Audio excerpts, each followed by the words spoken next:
Hello, everyone. Thank you so much for joining. My name is Brianna Yancey, and I'm a contractor working with the Institute for Policy Studies. IPS is a progressive organization dedicated to building a more equitable, ecologically sustainable, and peaceful society.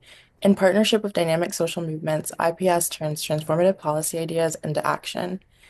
As a part of IPS, Foreign Policy in Focus is a project of the Institute of Policy Studies, and it is a think tank without walls, connecting the research and actions of scholars, advocates, and activists seeking to make the United States a more responsible global partner.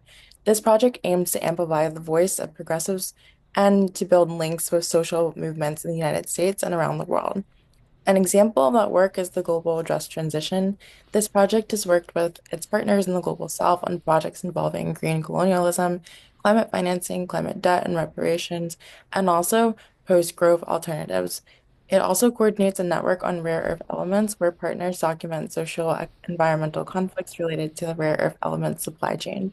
And it is through this work that I have the honor of introducing our two speakers.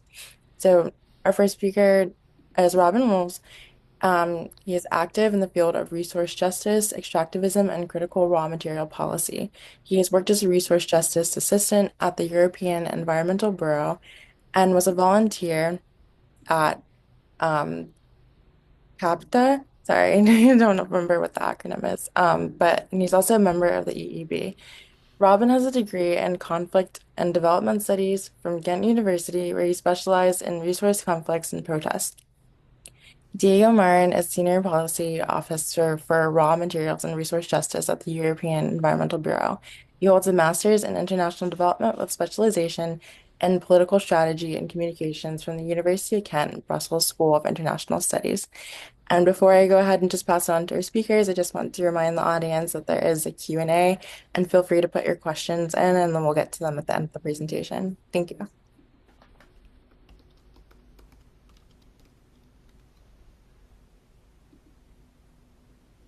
Yes, thank you. Thank you so much for the introduction, Brianna. So, thank you all for joining and for your interest in EU policy and EU raw materials policy. Diego and I will give you a short presentation of about 15 minutes with regards to where we stand in the European Union when it comes to mining and raw materials policy, what has been happening in the past couple of years, and we'll be happy to answer any questions that you might have. You might also see a lot of parallels with what's happening in other parts of the world in terms of the securitization and geopoliticization of mining and raw materials policy, also in relation to rare earth elements. So um, my colleague and I, we will be presenting together, so we will switch a bit between speakers throughout our slides.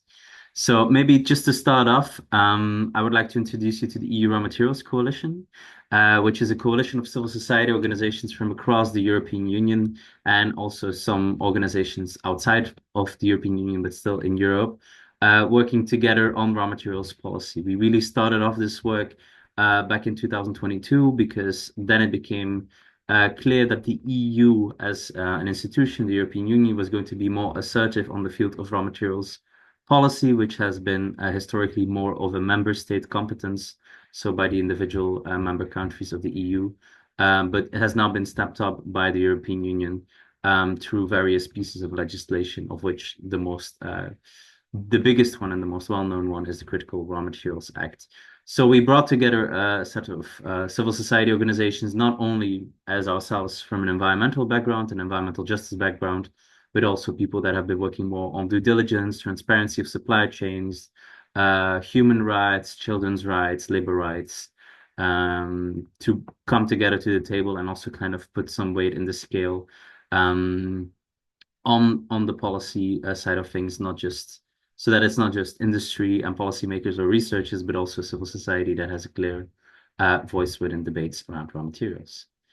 So I think, again, this is very similar as in other parts of the world. I mean, as we are moving away from fossil fuels and also replacing in many places these fossil fuels and internal combustion engines with electricity-driven alternatives, these technologies prove to be more materially intensive.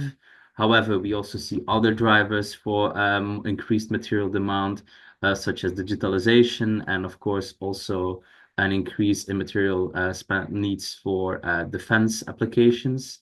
And this is really kind of the context in which, of course, also the EU situates itself in its push for new raw materials.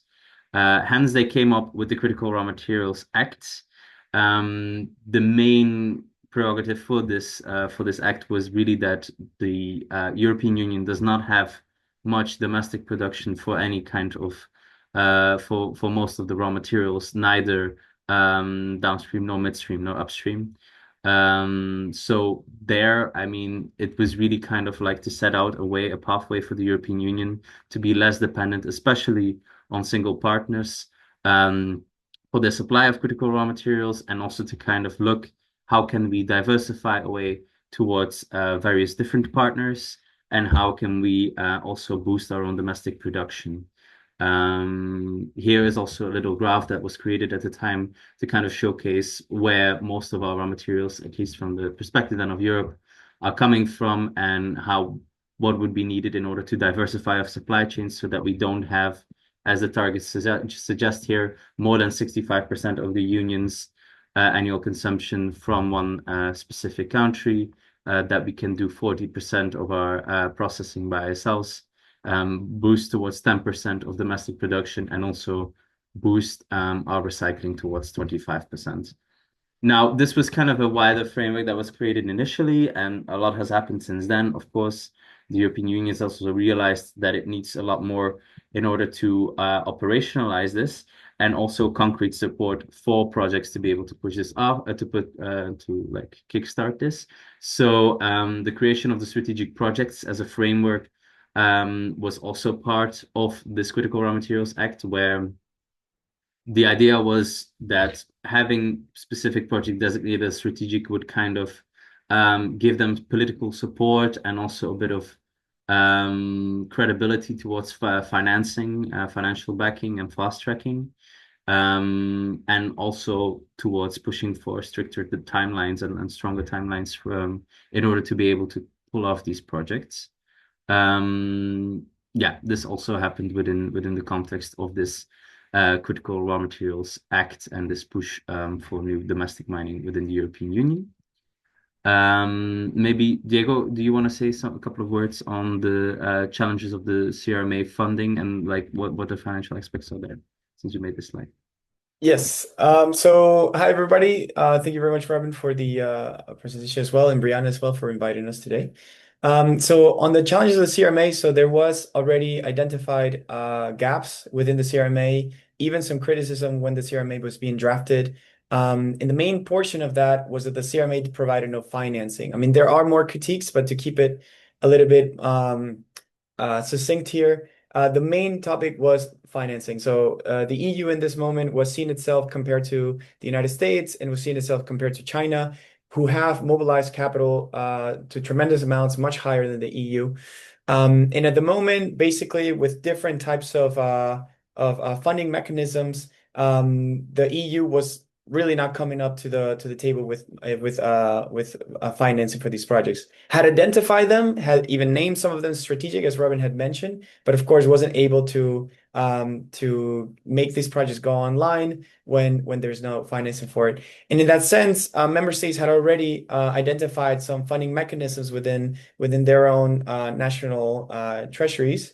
France, Italy, even the Netherlands recently, Germany especially, had created CRM funds. But this also had limitations. In the case of France's 500 million fund, or Italy's 1 billion vehicle fund, I mean, as far as I know, maybe this has changed in the last couple of weeks, but as far as I know, there has been no active funding projects related to those funds.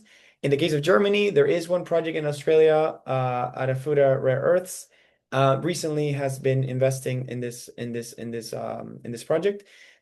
So being the case that EU member states had already mobilized their own funding mechanisms, the EU did have a fear as well, that not only would the strategic projects not come online, therefore obviously challenging the notion of strategic projects being meaningful, therefore not having mining operations applying or processing facilities applying. So really losing the legitimacy of the term strategic projects. if there's no money involved, right? Or permitting tied to that, but we'll talk about that later. So in that sense, what happened then, the Resource EU comes as a measure, and then Robin will talk a bit more about that as well, to answer to these financing issues. However, the funding for Resource EU is still limited at the moment.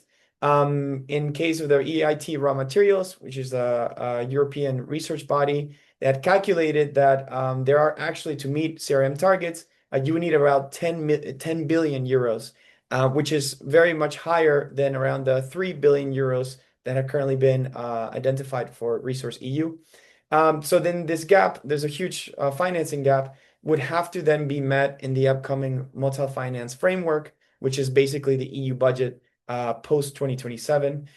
So there at the moment, there is no dedicated funding within the draft MFF, as we have seen. But we're expecting that there will be much more dedicated funding towards strategic projects or projects in general, coming from the EU's budget. Yeah, so that's still to be determined. But safe to say that the EU within the CRMA created the political infrastructure, let's say, an institutional infrastructure to make the European Union a much more materials independent region of the world. It had the political and infrastructure there. However, it didn't have the finance infrastructure available. Now is attempting to do that. However, the amounts of money, again, are still limited. Okay, passing it over back to you, Robin. Yes, thank you, Diego. So what happened in December?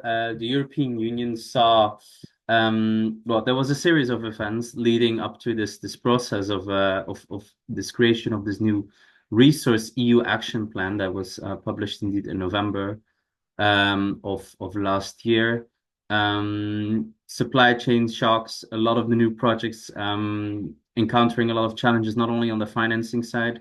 Well, I mean, financing and supply side, but also just the takeoff finding themselves in a very hostile environment, and also seeing sometimes commodity prices being undercut for the sole purpose of projects not being able to take off. That the EU decided, okay, we need to go more extensively than just seeing, like, setting targets of this amount of diversification, this amount of domestic production, but also take additional measures to kind of coordinate as an economic bloc with the European Union. Just to say again that it's been a whole process, because I mean, Europe, the European Union, it's not a federal state, or it's not a political entity that is so well defined that it has all of these competencies. Industrial policy and also environmental policy historically lie with the member states. And mining has been no different. So all of the different member states have their own mining policy. And often within those member states, for example, in Germany, all the member states of Germany, of the German Federal Republic, also have their own mining policy. So everything that the EU has been doing has been kind of like to kind of create an aggregate, and like to kind of create more common line on this industrial policy, and to foster collaboration also within the EU to make this possible. So promoting EU production and financing, protecting resources also via circularity and trade measures. I think this has become also more overtly clear within the Resource EU Action Plan. And partnering internationally also through strategic projects to diversify their supply chains has been some of the main measures now also within Resource EU. The creation of a critical raw material center that is based, or like kind of like modeled after the Japan's JOGMEC, which is to mandate managing of stockpiling, coordinating joint purchasing, prioritizing supply for strategic sectors. So also thinking not only if, okay, we need to secure raw materials for our industries, but also what are they going to be used for, and putting, I think that's really the difference with the Critical Raw Materials Act, which really still came at the period where we were in the middle of developing and implementing the European Green Deal for rapid decarbonization. Now the focus is way more on defense and aerospace. On one hand, of course, because of the situation, the war and the invasion in Ukraine. And on the other hand, also because of the general geopolitical situation that has been pushed more towards security defense agenda, we see that this has now become kind of like one of the main points. So also there with this European Critical Raw Materials Center to have more of a central kind of coordination has been the Commission's main agenda point for this specific proposal. And then also pooling different financing streams that exist within the European Union. So the European Union does not, on a fiscal level, tax themselves directly towards the citizens within the union, but it comes via the member states. But they have also specific budget lines, such as also the now for European defense, but also the European Investment Bank, that make it possible to kind of like target specific projects for funding, and they want to earmark up to 3 billion euros for in the next 12 months for specific projects, of which some of them would also be going, for example, to mentioned here Greenland's resource molybdenum project and Vulcan's lithium project in Germany.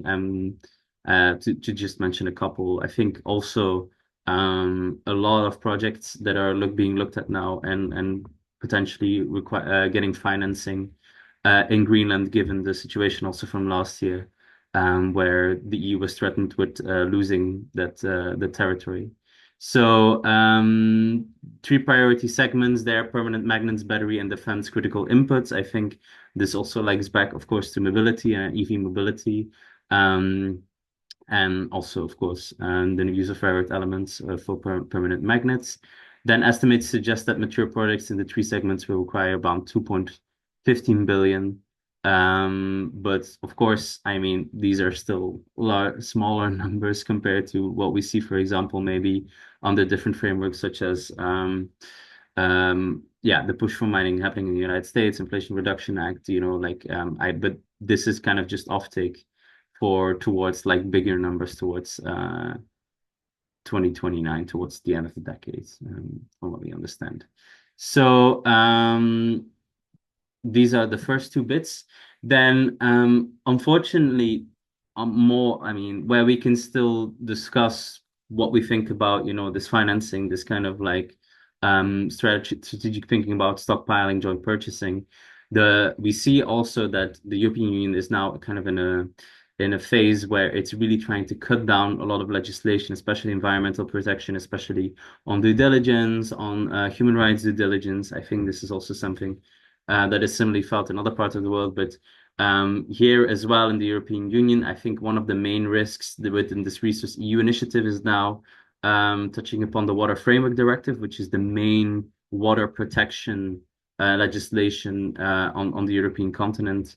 And they want to do a revision there in order to make it possible for some mining companies or mining operations now that would not be possible to go through out of their strategic interest. I think the discussion there is still to be had, but a lot of the discussion has already been focused, or at least the focus seems to have been on, like, for example, not like calculating out background pollution or existing pollution before like existing natural levels of contamination from before any processes. So very concerning kind of moves towards the safety and health of our water systems within Europe.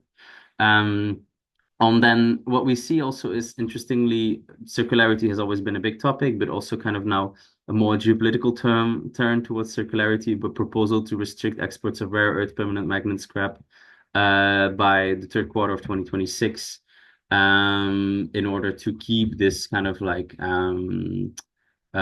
scrap within the European Union and to boost and to support recycling operations within the continent.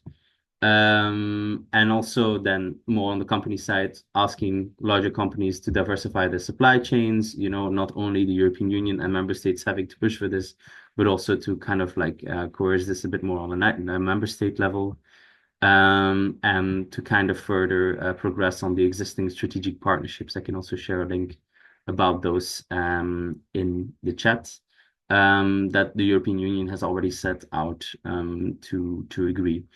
besides also some free trade agreements and clean industrial partnerships that are on their way. Okay. So this is more on the environmental legislation and the Water Framework Directive. So I'll pass the floor again to my colleague Diego for this. Thanks.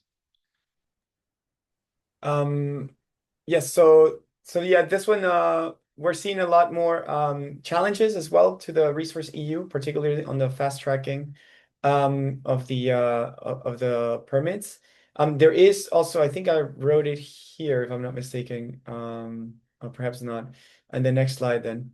So there is a challenge that Europe has. I mean, there is a specific. Oh, sorry, Robin, could you go back to the last? Yeah. There's a specific point here when it comes to the permitting angle. Being the case that Europe is a much smaller landmass than other areas of the world and highly urbanized as well. The deposits that lie within Europe are also in the same locations or near locations as environmental protected areas. In this case, it's 85% of EU mineral deposits lie within them. So in this sense, the mining industry has lobbied tremendously for undoing basically the legislation the EU has put in place.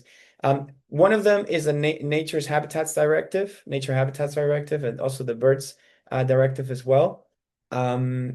There is already a document that the Commission has done about how extractive activities could take place within these areas denominated as protected. And now in the water area, in the case of water, this is the one that has been highlighted by the industry for now about 10 years as being the reason why mining projects cannot take off in Europe.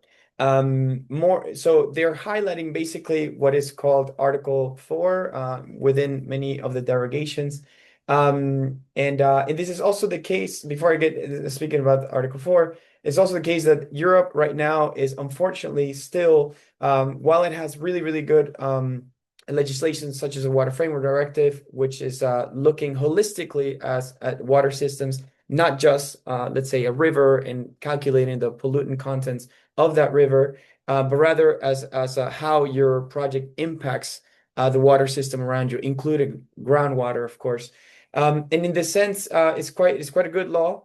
And however, the issue is not the law itself per se, but rather the implementation. So a lot of member states in Europe are falling behind in their commitments to protect water systems. And in this case, one calculation suggests or indicates actually that under 40% of EU surface waters is considered in good ecological status. Maybe just next slide. So the Water Framework Directive, going back to it, is from the year 2000. It applies to more than 110,000 water bodies across the EU. Legally binding is the non-deterioration principle, which basically states that you need to leave a water system not in no worse condition than you have found it. And this includes many ways in which you can do that. And if you want to seek derogations from that non-deterioration, then you have to argue as to why that is. One of them being overriding public interest as a status of your project, let's say. And this is exactly what the industry also wants to target. There is also a good status. So member states have committed to achieve good status of the water systems by next year. And this is another target the mining industry is particularly looking to extend. Ideally, under their tactics, they're trying to extend this good status achievement endlessly to the future. In that way, basically push the deadline further and further, so that countries don't have to actually, implement the Water Framework Directive within within the regions.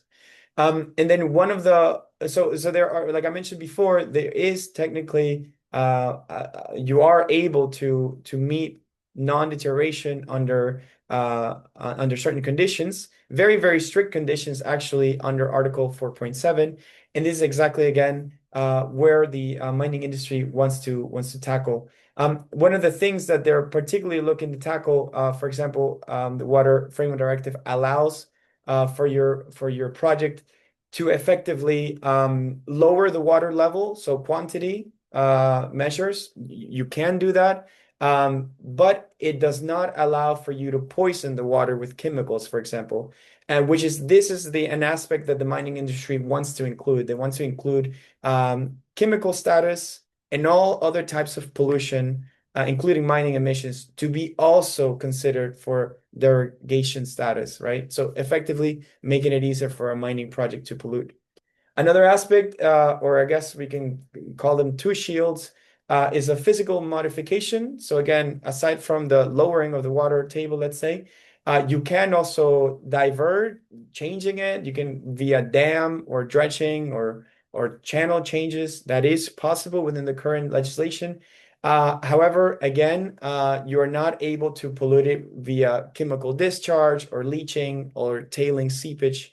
But then again, this is what the mining industry wants to push. And another aspect is ecological status. So technically, the law does allow for the potential for plants to disappear or fish to die. I know it sounds terrible, but this is what the legislation still allows technically, obviously with some offsetting measures that have to be done, but it does not allow, for example, arsenic levels to exceed legal limits. Again, that's the chemical status aspect. And this is what the mining industry is, again, trying to target. And one of the reasons why it is important is because all of this also relates to the topic of what is called overriding public interest. So what does that mean? Well, technically, it's member states that decide what overriding public interest means. However, they have it's not really too clear about who decides on overriding public interest, but it is a national member state purview. What they are trying to include, though, the mining industry, particularly here, is include terms such as energy or minerals or defense. So they're trying to link within the legislation again of overriding public interest, trying to input energy, defense, critical raw materials, within the conditions to override public interest, right? So meaning that, let's say, a lithium project in Portugal is deemed as, providing the EU lithium, which is needed for, the military, for electric vehicles, blah, blah, blah. Therefore, it should qualify as overriding public interest. Therefore, there are these derogations that this project should have. And if the industry gets what they want, it would mean also including chemical pollution, which is currently not necessarily allowed under the Water Framework Directive. And this is all really important because this is coming at a really, really specific time, asked for by the RESourceEU back in November. And then again, now what we're dealing with, the EB has just submitted a long response to the public consultation. And in June, we're expecting there to be a proposal on the Water Framework Directive. We're hoping, of course, that none of it is touched or potentially pushed on in the future, but we are seeing a serious attack on our water legislation, which would, of course, make it easier to extract minerals in Europe. Yeah, so I'll pass it over to Robin. Yes, thanks, Diego. Maybe you can also just do the bit on the global partnerships, if you are okay with that. Yeah, okay. So just really closely, shortly, because we are running out of time. So we have done a little bit of research. The EEB has focused primarily on mining projects within the EU, but we are doing much more analysis also in the Global South or in general where EU investment is involved. Again, it is really important to notice that the EU doesn't actually have strong corporate sustainability due diligence metrics within their strategic projects, being the case that the CRMA had really relied on due diligence, the CSDDD, which is called, on this legislation to determine the due diligence aspects of the CRMA, however, or the battery regulation. But the batteries regulation, unfortunately, is limited to very few materials, and the CRMA, of course, encompasses 17 strategic raw materials. And thereafter, also, it's important to note that the CSDDD has been heavily diluted since the Omnibus 1 that has come out last year from the EU. And so there is no strong due diligence metric that is binding, let's say. So that is a huge point of contention.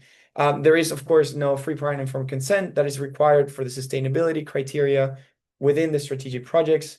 And of course, the EU, I mean, in many conversations we've had, has really put the onus on the on the country where these projects are going to be sourced from, to determine the sustainability or human rights due diligence, or generally sustainability standards to be put on these countries rather than the EU. It's a national purview. Let's say we can't really get involved. It's often where we see the member states kind of shift the blame to global South countries. Whether it's good or not, it really depends on them. Is kind of the vibe that we're getting. I have maybe just next slide. Yes. So I am doing as related to the Water Framework Directive. I have done basically a database that includes EU investments within basically all the projects within the CRMA and also other projects that are not necessarily accounted for in the CRMA. I'm almost finished, but it is hoping to be public soon. It is an early water impact score, which is from score 2, 3, 4, and 5. 5 being the most catastrophic projects related to water. I have calculated 17 strategic projects where the EU has direct investment. As of now, it is updated as of April 2026, so things will change. But there's a high proportion of strategic projects in sensitive areas. 63% are included in water sensitive areas. So raising, of course, concerns about overriding environmental safeguards in these countries. So 6 of them are considered high risk, so score 4, and 10 of which encompasses UNESCO protected waters or drought stressed regions, drinking water maybe also threatened in these cases, and then also others that have scored 3, moderate risk, 10 cases. And this is also areas where water scarcity is present, transboundary basins, and groundwater concerns. I am still looking into the methodology because this is just an early draft. It is very possible that as I do much more due diligence on the cases, that the scores go higher. So this is just a conservative estimate at the moment because I don't want to overhype a project that without the necessary documentation. So yes, so I'm hoping to be public with this database probably next month. Hoping that others will get inspired as well to add their own cases or send me information so I can keep this database updated. It will include, well, right now it has 59 EU related projects, and then 17 international projects based on the water impacts. Next slide. And I think that's for you, Robin. I can take over here. Thanks, Diego, for that. And also for people, just maybe if you haven't worked on this or you're not so familiar, but the part on due diligence, like it was really promising until a couple of years ago at the European Union level that we were really going to have legislation that obliges companies to check with their suppliers whether they are abiding by human rights and environmental standards and legislation.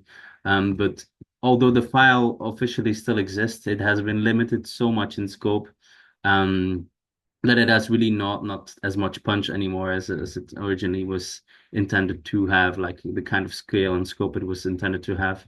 And if anything, and I will go into that in a bit as well, within the current context, we're seeing kind of like more of a reversal in the opposite direction again of less accountability and less reporting and constraints towards operations, not only for mining, but throughout various supply chains that can have harmful environmental and social effects. But focusing again a bit more on the like mining in Europe and the environmental justice side there, I mean, because this is originally also the kind of angle that Diego and I come from with our work. Across Europe, we're seeing now strong local opposition towards various projects. We'll not say all. I mean, there are some that are not having any major issues that are a bit more remote, but there's also a lot of them that really are problematic, that are close to environmental protected areas, that are having many of the issues that Diego already mentioned that he's working on also within the context of this database that we are working on with the EB in context of this. But to name a couple, the other project in Serbia, but also project in Portugal, and then also a couple in Spain and in Sweden. There are protests, like also referenda happening, litigation. The also municipal At the municipal level, there's also a disagreement for projects to pull through, but then there's a lot of strong push on the national level to make them happen anyway. There's a big distrust towards green mining narratives, and we've also been very strong with with the European Environmental Bureau to say like, okay, well, it's not because your objectives to provide for renewable energy or electrification or infrastructure is considered green that your operations are. These are two very different things. So, what we try to stress towards policymakers here as well is that projects without social legitimacy that are getting fast-tracked, they don't, or getting pushed through, they don't go faster. They often just get delayed harder, and they run into a lot of problems along the way because they don't do their due diligence beforehand. And often the fact that projects take longer is not because of administrative burden, but more because a lack of administrative capacity and funding on the side of the competent authorities to do the assessments, to do the audits, to make sure that the appropriate discussions are being had with the communities, and that there is really scope and possibility to say yes to a project, to say yes under certain conditions, but also sometimes to say no. And I think with the EU Raw Materials Coalition and the EEB, we've really been trying to also invite people from those regions, from affected communities, to come and talk with policymakers in Brussels, to talk with us, to support them as well. I mean, Client Earth is one that's also mentioned here on the slide, is one of our members in the EU Raw Materials Coalition that is working also now on one of these specific cases.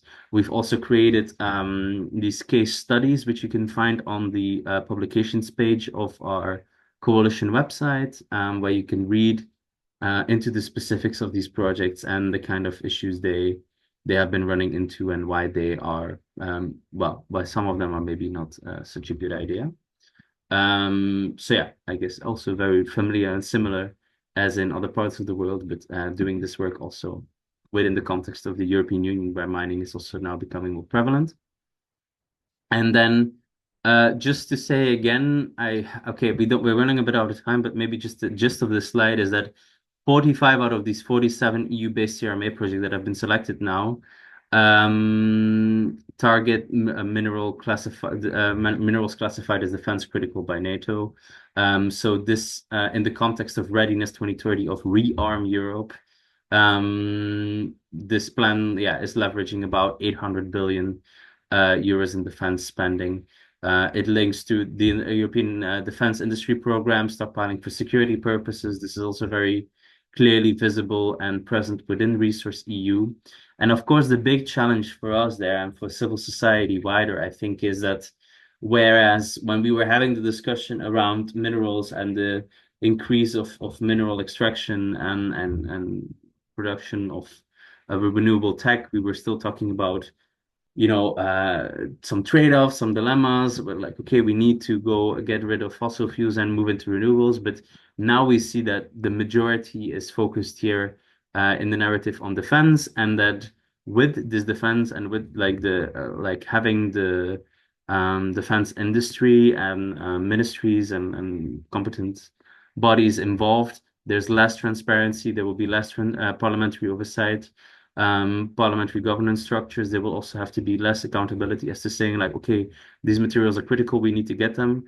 Before we were also, and we have been working closely with also a lot of organizations here in the EU on like doing assessments of what are really the demands, how can we kind of what are different demand scenarios of working within the context of circularity, but also like focusing on needs-based rather than materials-based projections, where we say like, okay, we need to work on mobility. We don't need to work on replacing every fossil fuel internal combustion engine car with an electric vehicle, but let's talk about how public transit grids can also kind of come into this mix. But we can't really have these discussions in the context of defense. So this is really kind of a big challenge now in terms of which is actually pushing us in the opposite direction of due diligence and supply chain transparency and having these kind of discussions also on the other end of the supply chain, on the consumption side of raw materials, that is becoming increasingly harder, and I guess also again familiar in other parts. So just some takeaways. What we're seeing over the past couple of years, what we've seen over the past 5, 6 years, is a deeper centralization at EU level when it comes to raw materials and mining policy. A stronger state role in markets when it comes to these different commodities, especially also on the circularity, on the exports of scrap, on joint purchasing, on stockpiling, tighter links between raw materials, industrial policy, than climate policy, I would have said before, but now mainly defense. What is interesting though, as to how things are changing, where we can ask a lot of questions about what are the effects of that and if it's something that we desire or not. But it is a possibility to have a discussion around public ownership models, because indeed, for example, the EU has seen a lot of discrepancy between their objectives and those of the private of the companies that are involved within the EU space. Strategic planning of material use. I mean, what are these prioritizations? What is strategic? And stronger coordination to within the EU. But of course, the biggest risks are environmental law becoming negotiable, deregulation also on the human rights and the diligence level, demand side reduction and demand side solutions still being very marginal within most of these proposals, governance becoming intransparent or opaque as much as it isn't already. And of course, the growth of public resistance on the ground in a lot of these sites, as we are seeing now, and as we're trying to indicate, that they should really look into how to not escalate this further. Okay, if you want to follow our work, please, you can check out our website, eurmc.org. We also have a publications landing page where you can find a lot of our case studies, a lot of our research, and also our position papers towards EU policy. And with that, I'll leave it at that, and happy to answer any questions you might have. Thank you. Thank you so much, Robin and Diego. So, yeah, the Q&A is open for anybody to ask questions. We do already have two already. So, the first question is, you mentioned the previous mining policies were connected to the EGD. That made me wonder how and if the new CRMA is connected to the Clean Industrial Deal. Is there a relationship between the policies, and are they both part of a broader policy shift in the EU? Yeah, maybe I can just quickly take that. Absolutely. It's basically the EU's industrial policy measures. The Clean Industrial Deal mentions critical raw materials as an integral part of modern industry, and overall, the industrial policy tools are very similar to the critical raw materials. And the Clean Industrial Deal primarily targets batteries, also some steel. So it is absolutely related. They're supposed to go hand in hand. The Resource EU is what I would say the funding oriented mechanism within the raw materials industrial policy space, and also has much more stronger language on circularity, on the labeling of products, particularly permanent magnets, to make it easier to be recyclable, and then also the discussion on pre versus post consumer waste. That's also more circularity metrics there. And then there's also a question on water. So just really quickly on that one, because it's a fair question, how legislation has to advance with the current reality. So what we're advocating is that there should be absolutely further implementation of the Water Framework Directive. One way of doing that is by absolutely having funding resources for the licensing authorities that are actually overseeing these mining projects. There is also basically the CRMA also created what is called a single point of contact, or a one-stop shop. This is basically that all the permits related to strategic projects would be fast-tracked, digitalized, etc. But we really be administered via one institution within the country that would administer the licensing of the projects. So this is a way to make these projects and the permits and everything to go faster, right? So that was in 2024 when the CRMA came out. 2 years later, basically, as far as we know, only 16 out of 27 member states have actually established a single point of contact, meaning that even member states are not doing enough on the faster, and this is not even touching the legislation, it's just digitalizing, making it easier to have one point of contact. So they're not even doing that. That's one. And two, the commission has already created a guidance document for extractive industries within nature protected areas. They have this already exists. The same has not been done for the Water Framework Directive. What we're basically saying is don't touch the Water Framework Directive. You don't need to because implementation is not yet done. Resources for licensing authorities are still needed because we need highly technical people to review these assessments. And these people are unfortunately very much in demand, but it's not a lot of them that are working in these areas at the moment. We're hoping that more resources would be allocated to them. And then third is that there should be a guidance document for the European Commission to establish how mining operations could mine and still respect the Water Framework Directive. And in this case, effectively, it would require much more technological advancement and investment on water treatment facilities for mining operations. And this is exactly what the industry doesn't want to do. They don't want to invest in the treatment facilities because they are expensive. And then this is just on the technical water legal side, notwithstanding the fact that communities, of course, absolutely should have the right to say no. There's a linked but also separate argument. I'm just particularly focusing on the legislation on the water angle.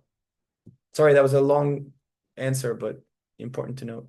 No, that was great, and you tackled both of those questions. So it's perfect. There's another one in the Q&A that says, I'm curious what your thoughts on the EU-US critical minerals agreement that's being negotiated currently. And separately, I was wondering if there had been any demand reduction studies on the REE permanent magnets in Europe, whether it looks like an analysis on EU's net zero policies, mobility plans, etc.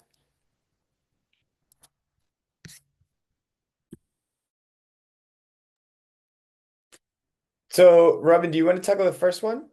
I can Yeah, tackle the second so one. on the EU-US critical minerals agreement, of course, I think we've seen that we found ourselves in like a quite interesting situation. Of course, when it comes to critical minerals, a lot of our external initiative has been based or been looking at what has been happening in the US.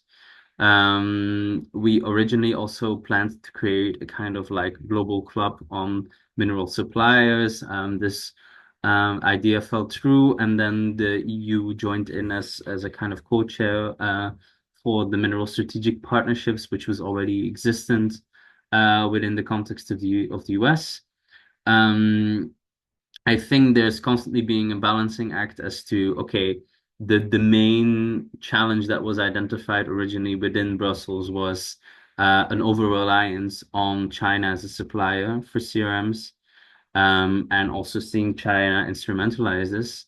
However, of course, now in the past couple of years, and particularly also when it comes to critical minerals potential within Greenland, there has been a lot of shifting and a lot of like divergent opinions within Brussels as to how this should be approached, and also being a bit more realistic that yeah, I mean, it's not only about China being an unreliable partners. There are other unreliable partners out there, unfortunately. The critical mineral, like this agreement still coming through, was a bit of a surprise to us, given the short timeline or like the short period that it came after some of these diplomatic incidents really heated up. Also, the debate within Brussels around, okay, given the current administration within the United States and also not really prioritizing like electrification or renewables, how much can this kind of align?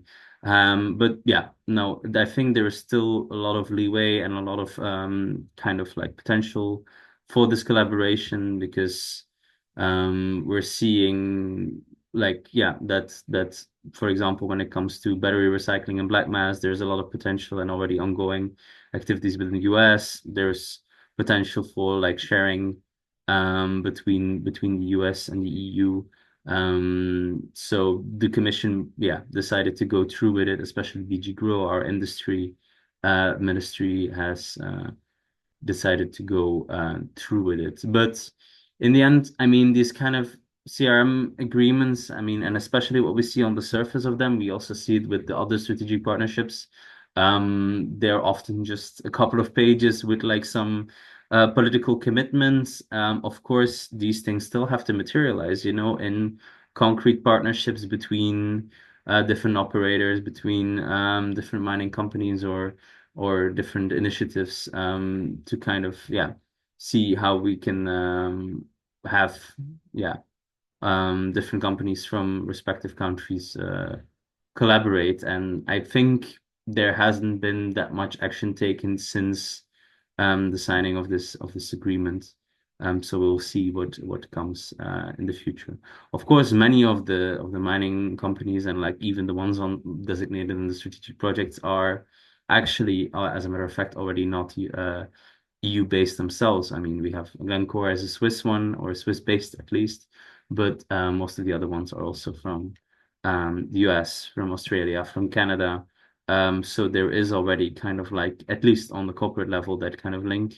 Um, as to when it comes to renewables and of course defense production, I'm sure there's also more discussions ongoing than we're currently aware of, at least from the civil society side. So yeah, I'll leave it at that.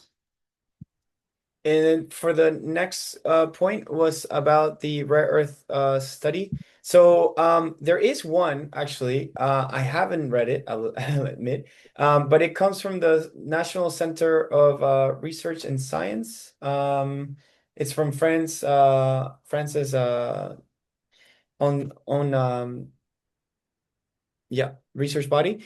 And they have actually looked into the rare earths demands and needs and approach to France itself. I haven't seen it in any other country. I'm supposed to have a meeting with the authors, so not yet. I haven't read it, but it is one of the first studies that I have seen from the European perspective, particularly looking at rare earths. Got it, thanks. And we have one more question. So, what are the specific policies related to rare earth metals which are not necessarily available anywhere in Europe? Is there some larger global alliance also?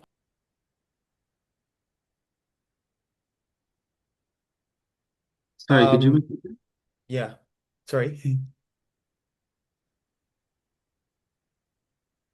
Brianna, could you repeat one more time? Yes, so sorry. What are the specific policies related to rare earth metals which are not necessarily available anywhere in Europe? Is there some larger global alliance also possible? Oh, that's a very broad question. Honestly, really difficult to answer. Is there a global alliance possible? I think that would be ideal, of course. I'm not entirely sure if there is if there's an interest at the moment. I mean, maybe just to connect it over, not necessarily rare earths, but critical raw materials in general. I was just uh, in November, in December in Nairobi with the United Nations Environmental Assembly related to one of the resolutions there was on the management of critical raw materials. It was proposed by Colombia. But unfortunately didn't really go the measure that it wanted. It's a good initial instrument and is non-binding. It's a resolution, so non-binding, but it is a step forward in the international management of raw materials, not particular to rare earths. But again, it comes from a UN kind of body. So far, I haven't seen any, let's say, global alliance on the management of rare earths, particularly. Sorry, that was a very broad response, but yeah, frankly, I wouldn't be able to give you more details. I don't know if Robin wants to say more. Yeah, maybe because I've been following also a bit more UN processes around like indeed kind of like not specifically on REs, but like on minerals and mineral governance, like ideally, of course, a lot of this would be tackled on a more global level, with checks and balances, with a fair distribution also, because there's also questions not only about environmental on the ground impacts of mining and extraction, but also of monopolization of CRMs and also how this can influence the development of renewable tech or the deployment of renewable tech across the globe where it can and where it cannot happen. I mean, this is also something we need to think about. Again, if we want to replace all internal combustion engine vehicles on the road right now with electric vehicles, then we might get into trouble, um, yeah, switching to renewables or having the materials to switch to renewable tech in other parts of the world or green kind of mobility. That's one thing. But on the UN level, there has been work on like seeing what are the possibilities for kind of like a framework or a body or some kind of institution to kind of have these discussions without, having these different blogs, but given the kind of constellation that we find ourselves in and also our inability to even tackle the most fundamental question, which is climate change, like on a global level and coming to an agreement there and the kind of global fragmentation that we're seeing now, this multipolar world, it has proven to be very difficult to come to any type of agreement. We've monitored and we've contributed to various resolutions, various initiatives, such as the Critical Energy Transition Minerals panel initiative, launched also by the Secretary General of the UN. And there is just not that much movement from the member states. There's a couple that are very excited and eager to kind of pull this off because they're so often the ones that are being torn between different powers and their interests. But then there's those respective poles and those respective interests not seeing any kind of compromise or middle way happening anytime soon when it comes to, setting up a body that oversees supply chains or transparency or governance of fair pricing or this or that. So unfortunately, it's very far removed from the kind of world that we are in now. Maybe if this would have happened in the 80s or the 90s, maybe it could have pulled off. But yeah, unfortunately, in the 2020s, it seems implausible. Yeah. But Diego, you have some thoughts too. Yeah, no, just to go back to the question because I just thought about the first part of that question was what policies related to rare earth metals are not necessarily available anywhere in Europe. I think that one should have been quite clear. Sufficiency or the active means to reduce demand.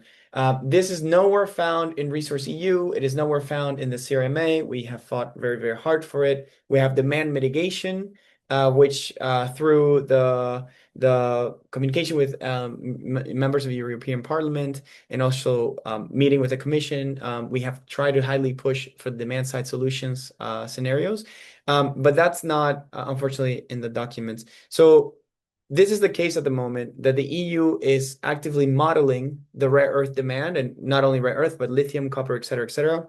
And nowhere within its demand projections is demand side solutions suggested.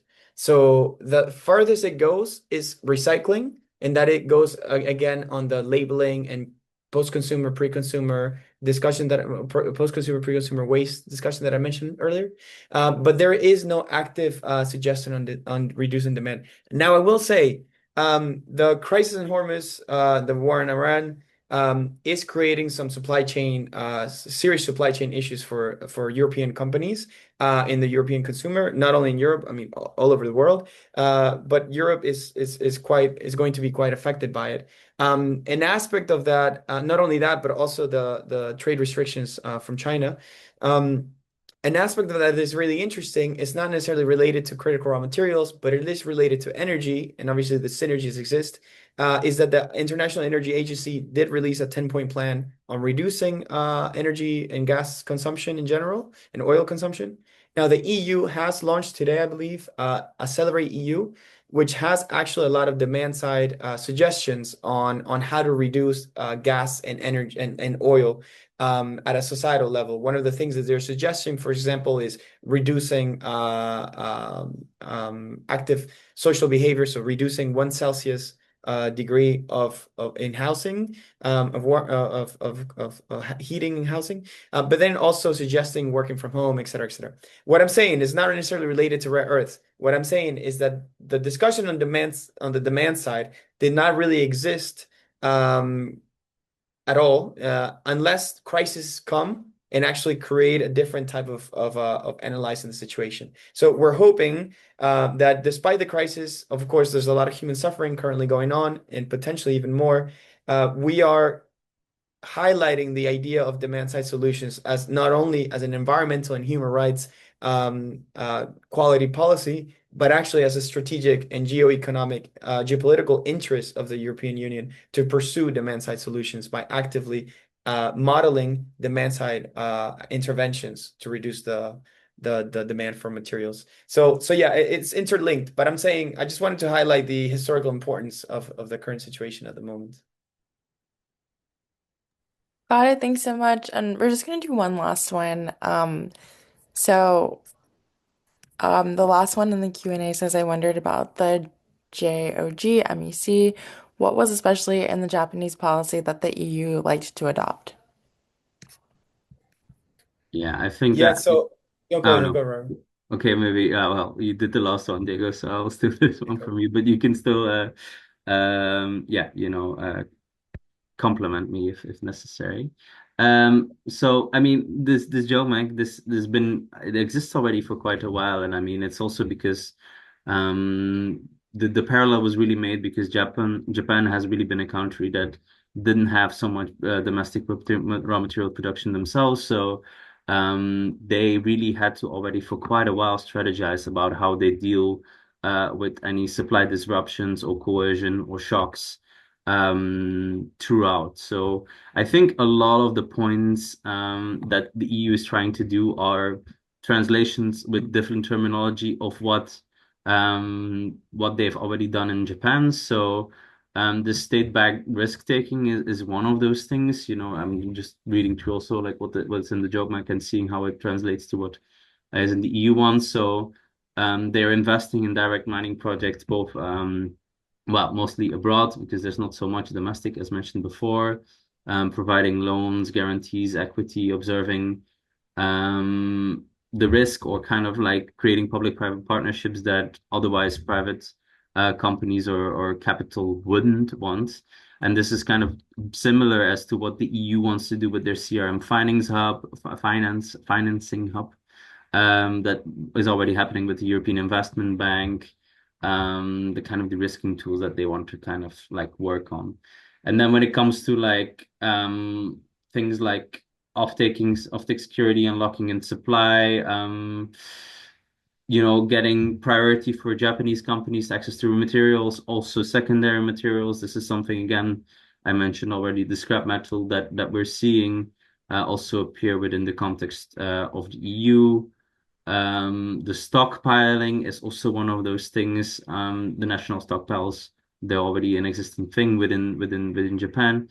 The thing with stockpiles is that again, it's something that on the EU level, as they already exist, they're on a national level. But what they're trying to do now is to kind of create coordination on a EU level, to at least also get some insight in that. Actually, interestingly enough, because Diego also mentioned this Accelerate EU, this is also now happening, maybe less interesting for us, but still, this is also happening on the fossil fuels level because a lot of the member states in the European Union have strategic stocks for gas and oil, but often they're not known or not fully known to the EU. So there's also again like a lack of coordination or at least collaboration, or sometimes also unfortunately willingness to coordinate this. But this is really what the EU wants to try to push for. And then it's also about intelligence and coordination, data on supply chains, and also yeah, kind of like moving into like from just regulator to being a market actor that we're seeing now included in this proposal, which is already the case with this job Mac. What we're not seeing though is like anything regards to conditionalities towards criteria, towards allocation criteria as well, which is something that really want to discuss. It's also just not as strong in the Japanese equivalent. But that is, I think, such a crucial discussion to still have. Okay, like if we're going to prioritize, if we're going to say this is strategic, this is what we needed, this is where we want to engage as a state actor, to whose interest will this be? So hopefully, we actually hope that the EU would go beyond what Japan has already done or is already doing on this. So I don't know, Diego, if you have anything to add, No, no, anything. no. You pretty much have covered it all.